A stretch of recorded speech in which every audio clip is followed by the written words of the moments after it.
3 दिन बाद उसका पति कथा में आ गया। उसने कहा आज मेरा सेठ आया है गुरुजी। मैंने कहा मिलवाना बेटा। बाद में बेलपत्र लेने आया तो हमने पूछा भैया तू 3 दिन कथा में नहीं आया, चौथे दिन कैसे आया? उसने कहा गुरुजी रात को 9 से 12 सुनने से अच्छा दिन में 3 से 6 सुन लिया।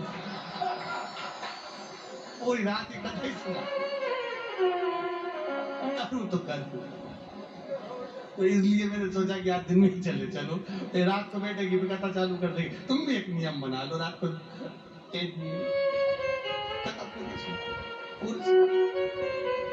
बोलो हर हर।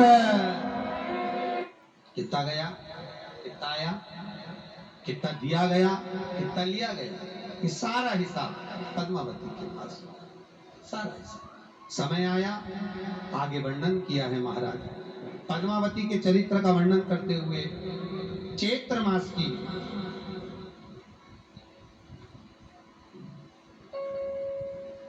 तृतीया तिथि का वर्णन किया गया।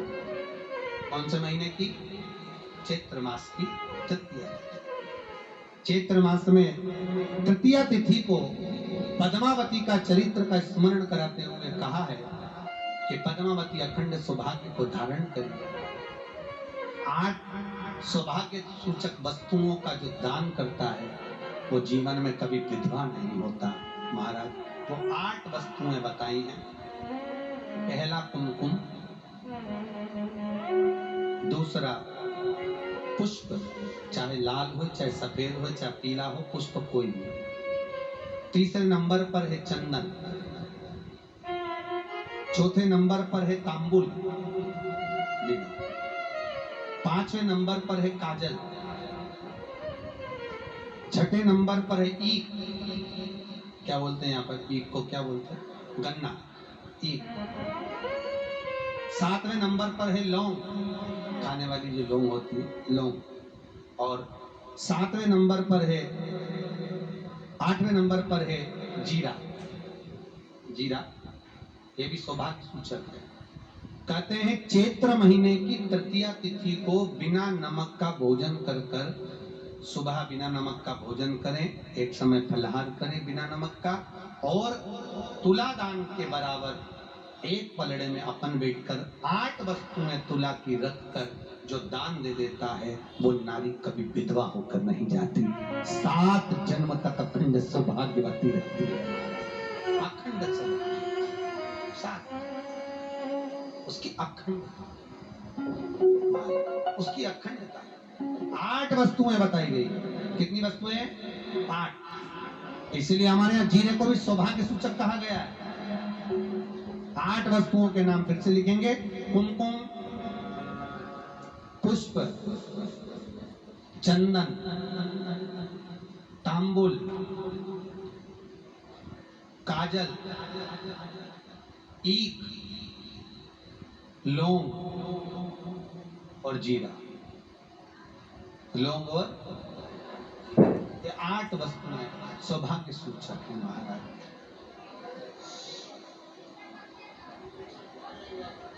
शुक्ल पक्ष की, शुक्ल पक्ष की तृतीया।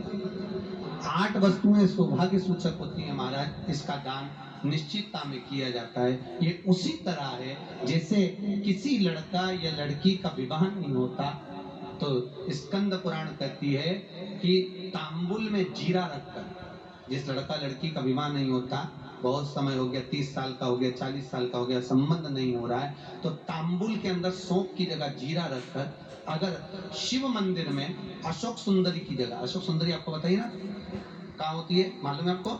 जहाँ शिवलिंग रखा रहता है, ये शिवलिंग है, ये जलाधारी है, ये जल। भगवान शंकर के 13 बच्चे थे। कितने बच्चे? 13। उसमें से अशोक सुंदरी की जो जगह होती है, तो ये जो जल धारा है, इसमें जहाँ पानी गिरता है उसके बीच में एक मोटी सी लाइन होती है बीच में, वो अशोक सुंदरी की जगह है। शंकर भगवान की सबसे छोटी लड़की की जगह। भगवान शंकर के पूरे 13 बच्चे इस पूरी जलाधारी के अंदर है, एक एक जगह पर। 5 लड़कियां ऊपर के ऊपर, नीचे एक छोटी लड़की, फिर स्कंद, फिर गणेश, ऐसे सभी कन्याओं पर, सभी पुत्रों का। तो यहाँ जो बीच में अशोक सुंदरी का स्थान है, इस जगह पर बीड़े में पान के बीड़े में जीरा रखकर अगर जिस लड़का लड़की का विवाह नहीं हो रहा है, सोमवार की अष्टमी के दिन अगर वो सुख सुंदरी की जगह पर रख दिया जाए, 3 महीने के अंदर विवाह संबंध पक्का हो जाता है। अशोक सुंदरी के स्थान पर रखना। कौन सा स्थान? अशोक सुंदर। राजा श्वेत का वर्णन किया गया। एक बार पद्मावती मैया बैठकर भगवान विष्णु के साथ में सुंदर लीला को धारण कर रही थी और पद्मावती अपनी मस्ती में भगवती स्मरण में लगी हुई थी। श्रीमन नारायण नारायण नारायण। जो स्कंद भगवान का भगवान शंकर की भक्ति में डूबे रहते, भक्ति में चित्त भक्ति में उनके केवल एक स्कंद है, केवल शिव। भारत एक श्रीफल का दान प्रतिदिन देते थे। दान काय का? श्रीफल। आपको मालूम होगा सर्वतोमुखी यज्ञ का फल मिलता है श्रीफल का दान। काय का फल मिलता है? सर्वतोमुखी यज्ञ। एक श्रीफल का मात्र दान देना उतना पुण्य का भाग प्राप्त। किसी मंदिर में, किसी देवालय में, किसी स्थान पर हम जब जाते हैं तो वहां मात्र श्रीफल देने पर ही हमें सर्वतोमुखी यज्ञ का फल प्राप्त हो जाता है। सर्वतोमुखी का भाग। आज श्वेत राजा बैठे तप में लीन थे, भक्ति में डूबे हुए।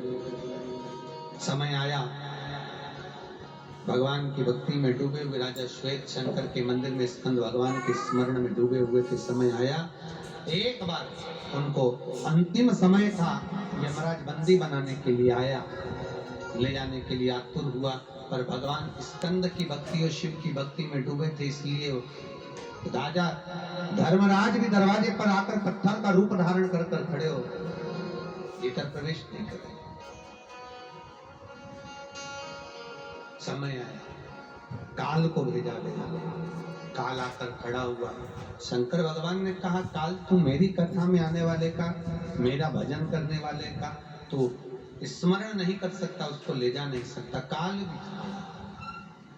भी जहां हार कर जाने लगे, शंकर भगवान ने कहा, काल अगर कोई शिव की आराधना में लगा हुआ है, स्कंद की आराधना में लगा हुआ है, कोई भगवान शंकर के मंदिर में बैठा हुआ है या शिव की भक्ति में डूबा हुआ है, तो उसको परेशान नहीं कर, तो उसका हरण नहीं कर। काल वहां से लौट गया। राजा श्वेत ने काल को भी जीत लिया। राजा श्वेत काल को जीता तो राजा श्वेत ने भगवान शंकर से पूछा, भोलेनाथ,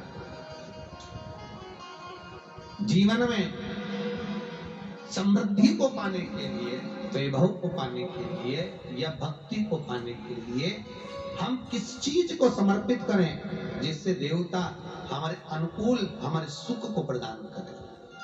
भगवान श्वेत ने काल तिल का वर्णन किया। काल तिल जानते होंगे, काली तिल्ली जिसको बोला जाता है। यज्ञ में 3 चीजों की मूलता रहती है, एक चावल, काली तिल्ली और जौ। ये तीनों का क्रम अलग अलग आता है। काली तिल का यज्ञ भाग में दे देने पर, यज्ञ में अपन जो काली तिल्ली डालते हैं, इससे घर परिवार में जितने लोग रहते हैं उनकी आयु में वृद्धि होती है। ठीक है। अब छठ अगर यज्ञ में दिया जाता है तो हमारे पूर्वजों के लिए, हमारे पितरों के लिए लक्ष्मी की वृद्धि कराता है और पितरों को तारता है। जौ का बड़ा महत्व है। आप लोग देखे होंगे दाना, जौ का 3 जगह पर दान है। जौ का दान कितनी जगह पर है? 3 जगह पर। एक, ब्रजमंडल में कहीं घूमने के लिए जाएं, कहां पर? ब्रजमंडल में कहीं जाएं तो थोड़ी सी जौ जरूर लेकर जाएं, उसको पटक देने पर हमारे घर में कभी संपदा की कमी नहीं आती। एक जौ। ब्रजमंडल में जौ का भाग दूसरे नंबर पर जाता है गंगोत्री। कहां पर? गंगोत्री। गंगोत्री में अगर जौ का दान दे दिया जाए तो घर में किसी की अकाल मौत नहीं होती। याद रखना, किसी का अटैक, शुगर, कोई बड़ी बीमारी आदि कोई भी बड़ी बीमारी किसी को नहीं होती अगर जौ गंगोत्री में छोड़ी जाए। तीसरा जौ का दान होता है नैमिषारण्य। कहां पर? नैमिषारण्य। नैमिषारण्य चक्र तीर्थ में अगर जौ का 2 दाना अगर समर्पित कर दिया जाए तो याद रखना, वहां केवल 2 दाने जौ के छोड़ देने पर घर में कभी क्लेश नहीं रहेगा। नैमिषारण्य। 3 जगह दान का महत्व, जौ के दान की पुण्य। तो यहाँ जो काल तिल का महत्व करा गया तो कहा वो काल का हरण कर लेता है, संपदा की वृद्धि करता है। कल राजा श्वेत ने इसका वर्णन किया। आगे सुंदर चरित्र आया है महाराज भगवान आज नरसिंह 14 से आप सब